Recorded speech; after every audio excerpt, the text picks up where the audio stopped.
socialiste. Et je l'assume, et je l'assume, et je l'assume.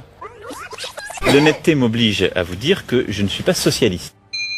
Alors à l'époque, j'étais pas de gauche. Vous n'avez plus rien à voir avec le Parti socialiste. Mais je ne suis pas au Parti socialiste. Je vais vous le dire de manière le plus claire possible. Pour ma part, je suis de gauche. C'est un mouvement politique qui ne sera pas à droite, qui ne sera pas à gauche. Et être socialiste aujourd'hui me paraît une nécessité de bâtisseur. Monsieur Macron, vous nous dites « je ne suis ni de droite ni de gauche ». Je n'ai pas dit ça ainsi. Non. Pourquoi je suis socialiste? Parce que ça, c'est un vrai tabou. Et pourquoi je crois que c'est utile d'être socialiste aujourd'hui?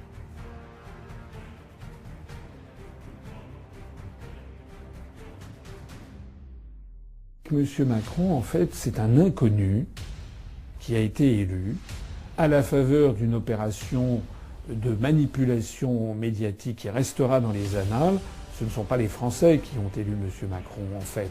En fait, ce sont les grands détenteurs des médias qui ont catapulté, qui ont lancé M. Macron comme une nouvelle lessive. Et en fait, les Français ont fait un achat d'impulsion, comme on dirait en marketing. Voilà. Ils ont tellement vu de publicité, vous savez, c'est comme pour le Big Mac de chez McDo. Ben là, c'est le Macron de chez McDo. Donc ils en ont tellement vu qu'ils se sont dit, bah tiens, on va l'acheter. Et puis après, en général, ça se termine mal parce qu'on s'aperçoit que c'est assez bourratif et que c'est pas très bon. Bon.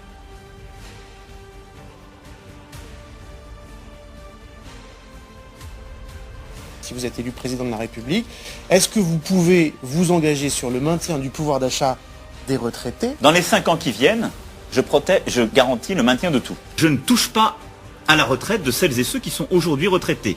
Leur retraite sera préservée, il n'y aura pas de perte de pouvoir d'achat, c'est essentiel. Je ne propose pas de baisser le niveau des retraités, je le maintiendrai.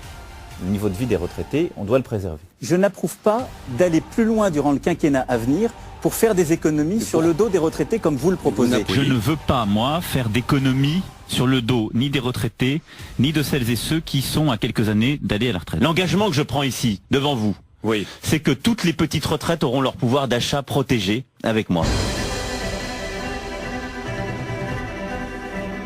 Leur retraite sera préservée, il n'y aura pas de perte de pouvoir d'achat, c'est essentiel. C'est un nouveau coup dur pour les retraités qui a été annoncé. C'est un nouveau coup dur pour les retraités, leurs pensions ne seront plus indexées sur le coût de la vie, sur l'augmentation des prix. Conséquence, la perte en pouvoir d'achat. Je ne propose pas de baisser le niveau des retraités, je le maintiendrai. Le niveau de vie des retraités, on doit le préserver. Baisse du pouvoir d'achat pour les retraités. C'est un coup dur, une nouvelle atteinte à leur pouvoir d'achat. Les retraités vont donc perdre en pouvoir d'achat. Monsieur Macron, c'est ce que j'appellerais un caméloquet. C'est-à-dire un hybride entre un caméléon et un perroquet. Caméléon, pourquoi? Parce que vous mettez M. Macron face à M. Poutine, M. Macron chante les louanges de l'alliance franco-russe. Vous le mettez avec M. Trump, il chante les louanges de l'alliance franco-américaine et il en est au point qu'il autorise le président des États-Unis à lui épousseter les pellicules qu'il a sur le veston. Et puis après ça, il parle devant un public conquis qui est évidemment les ambassadeurs de France. Ils sont là, c'est leur patron, ils peuvent rien dire.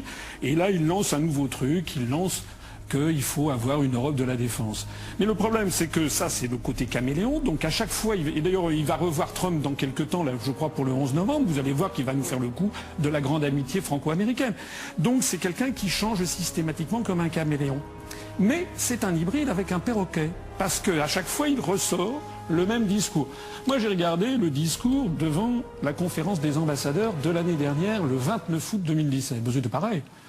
Et il disait des choses, si vous voulez, il disait il y a qu'à, Faucon, revisiter, refonder. Paraît-il qu'il fallait, par exemple, la crise des migrants, eh bien, il fallait renforcer l'aide au développement. Qu'est-ce qui s'est passé depuis un an? Rien, ça a empiré. Et il disait également qu'il fallait une Europe de la défense. Vous savez ce qui s'est passé entre-temps? Il avait dit qu'il fallait une Europe de la défense, il l'avait redit notamment dans un discours à la Sorbonne en septembre 2017. Et puis le 15 février 2018, il y a eu une réunion de l'OTAN avec Jim Mattis, qui était le secrétaire d'État, le secrétaire à la défense américain. Et de cette réunion, il est ressorti que la conclusion de l'Union européenne, c'est qu'il fallait que la défense commune soit sous la houlette de l'OTAN et de l'OTAN seule. C'est-à-dire que M. Macron fait toujours comme si l'Union européenne c'était lui et comme si les 27 autres pays étaient le doigt sur la couture du pantalon en train d'écouter M. Macron.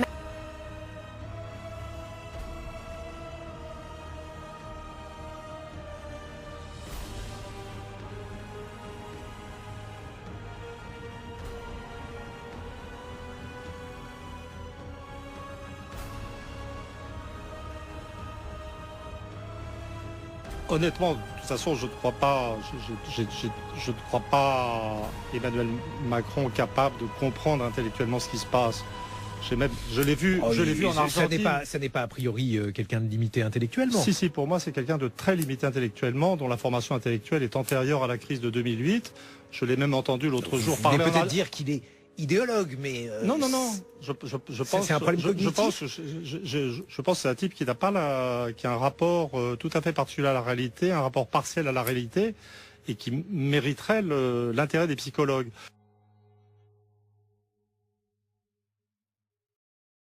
In sé patologicamente normale, sembra un paradosso, ma patologicamente normale, cioè il narcisismo. Macron da giovane sviluppa un'ambizione sfrenata, una necessità, una dipendenza di ammirazione degli altri per coprire un interiore, un inconscio senso di inferiorità. Quindi ci troviamo di fronte a tre paradigmi che determinano una certa struttura di personalità. Quindi l'idea che non ci siano limiti, una onnipotenza già prevista nel bambino ma maggiormente sviluppata nell'adulto e un senso interiore di narcisismo che non è sbagliato definire addirittura maligno. Ora, questi tre paradigmi strutturano cosa? Strutturano quello che viene definita una psicopatia, perché ci troviamo di fronte a un individuo, Emmanuel Macron, che come organizzazione psichica è perfettamente definibile come psicopatico. Lo psicopatico non è un insulto. Una grande psicoanalista americana, Nancy McWilliams, dice testualmente che la personalità psicopatica raggiunge i più alti livelli della gestione americana.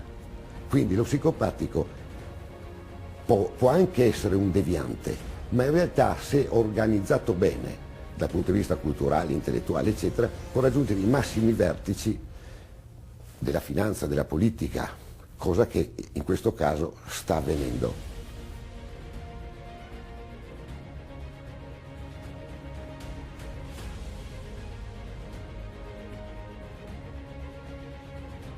On est là pour évoquer notre mécontentement, notre saturation de taxes en tout genre qui nous égorgent et qui sont en train d'affamer les familles.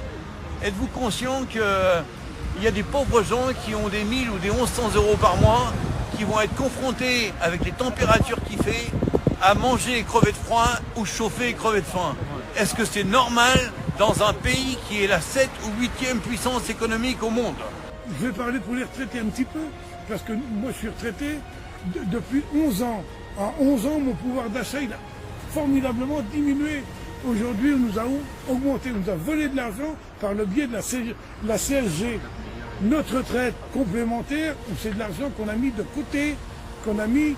Aujourd'hui, on vient nous la prendre dans notre poche. Si c'est pas du vol, ça n'en est pas loin. Hein. Donc, laissez-nous vivre. Ce que veut le gouvernement, en fait, c'est que tous les Français repartent pour des crédits pour changer les chaudières, des crédits pour changer les voitures.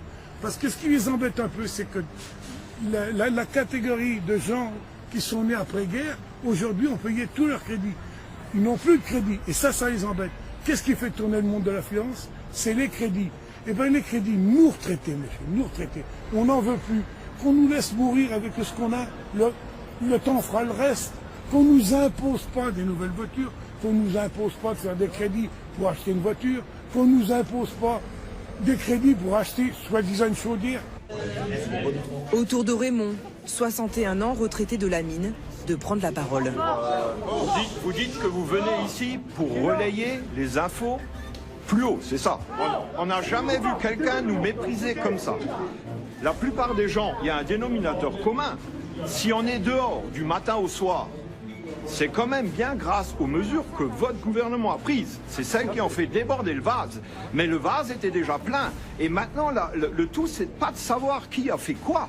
C'est de savoir ce que vous, qui devriez nous servir, pas nous asservir, vous faites pour nous.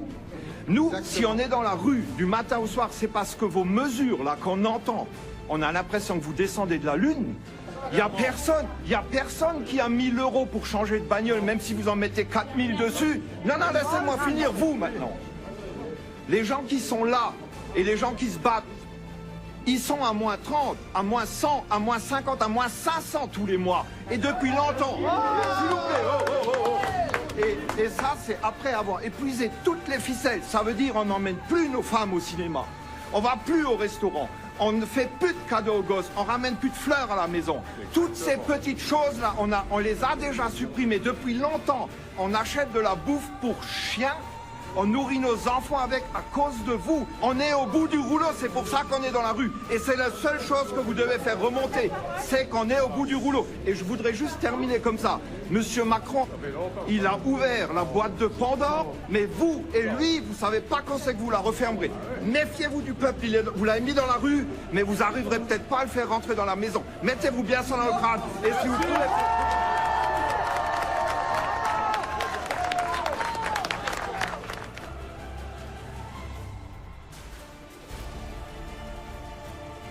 Étienne, pardon, Chouard, votre première impression après cette allocution de 12 minutes sans rentrer dans les détails? L'élection donne le pouvoir aux meilleurs menteurs. Donc on a affaire à des professionnels, les meilleurs, les champions du mensonge. Le gars qui te dit à la fin, mon seul souci c'est vous, alors qu'il vient de nous voler, de nous piller, de détruire le droit du travail, de détruire la sécurité sociale. Quand il dit les heures supplémentaires, avec un air grave. De détruire la sécurité sociale? Détruire la sécurité sociale, quand il supprime les cotisations sociales. Quand il supprime les cotisations sociales, c'est le fondement de la sécurité sociale. Quand il dit, vous allez gagner plus d'argent parce qu'on va vous supprimer les charges. Ce n'est pas des charges, c'est des cotisations sociales. Des cotisations sociales, c'est du salaire différé, mais du salaire. C'est comme s'il disait, je vais baisser vos salaires. Il ne le dit pas parce que c'est un menteur professionnel. Donc, c'est à nous de décrypter quand il parle de réforme. Réforme en français, ça veut dire une modification en bien. Ça veut dire, dans le dictionnaire, c'est une amélioration. Or, mais c'est pas le premier, ça fait 40 ans que ça dure, ils appellent réforme des régressions. Nous régressons sur tout. Et d'ailleurs, il l'avoue, vous vous souvenez de Kessler qui disait... Il parlait de Sarkozy, il parlait des mesures de Sarkozy, ça partait dans tous les sens. Il disait, vous comprenez pas, vous dites que c'est incohérent. Mais moi, je vais vous dire la cohérence de ce que fait Sarkozy. C'était l'ancien patron du MEDEF. Et il disait, donc il l'avouait, je vais vous donner la cohérence. La cohérence, c'est de détruire tout ce qui a été institué lors du Conseil national de la résistance. Donc la sécurité sociale, notamment. Donc le plan, c'est ça, c'est de faire de la sécurité sociale un centre de profit comme aux États-Unis. C'est juste révoltant. Et ce gars-là vient nous dire, mon seul souci c'est vous, alors qu'il nous pille. C'est un gredin, mais si vous le remplacez sans changer les institutions, vous aurez un autre gredin à la place, vous aurez une autre fripouille. Enfin bon, c'est pas une question de personne. On n'a pas un problème de personne, c'est pas un problème de personnel politique. On a fort quand même, vous le traitez de gredin, vous? Oui, de gredin, de voleur, de criminel. Non mais attendez, de criminel même? Oui, de criminel. Et je peux développer. Ce gars-là est en train de... sciemment de détruire la sécurité sociale. Quand vous supprimez les cotisations sociales, j'ai entendu le maire dire on va venir à bout des cotisations sociales, je vais les baisser, il s'en vante. Tout le système hospitalier fonctionne sur la cotisation sociale. Quand vous supprimez les cotisations sociales, vous affamez financièrement les hôpitaux. C'est criminel, voilà. Je viens de finir un livre remarquable sur les États-Unis, le modèle américain, dans lequel il n'y a pas de sécurité sociale, ou en tout cas c'est tellement lamentable, il n'y a que les riches qui sont soignés. Si on va vers ça, oui, c'est criminel. Il y a beaucoup de gens qui meurent aux États-Unis faute de soins. Beaucoup.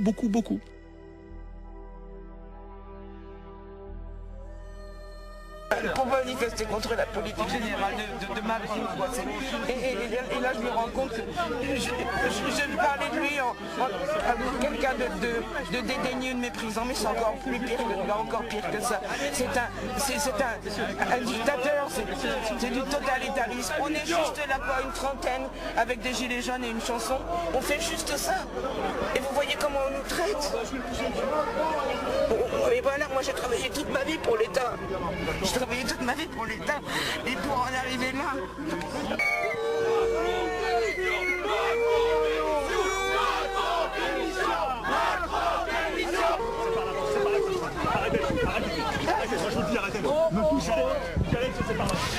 vous m'entendez, Sophia, mais regardez ces images impressionnantes ici à Albert. Des gilets jaunes, ils étaient une petite dizaine, pacifiques, à attendre le cortège d'Emmanuel Macron.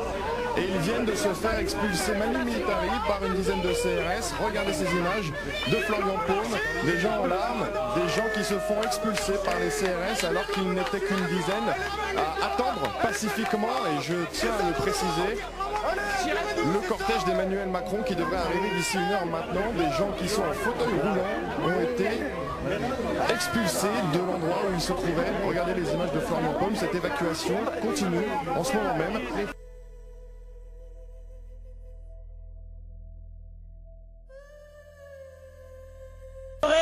Jusqu'au bout. Mais maintenant, votre responsabilité, c'est d'aller partout en France pour le porter et pour gagner. Ce que je veux, c'est que vous, partout, vous alliez le faire gagner, parce que c'est notre projet. Vive la République, vive la France.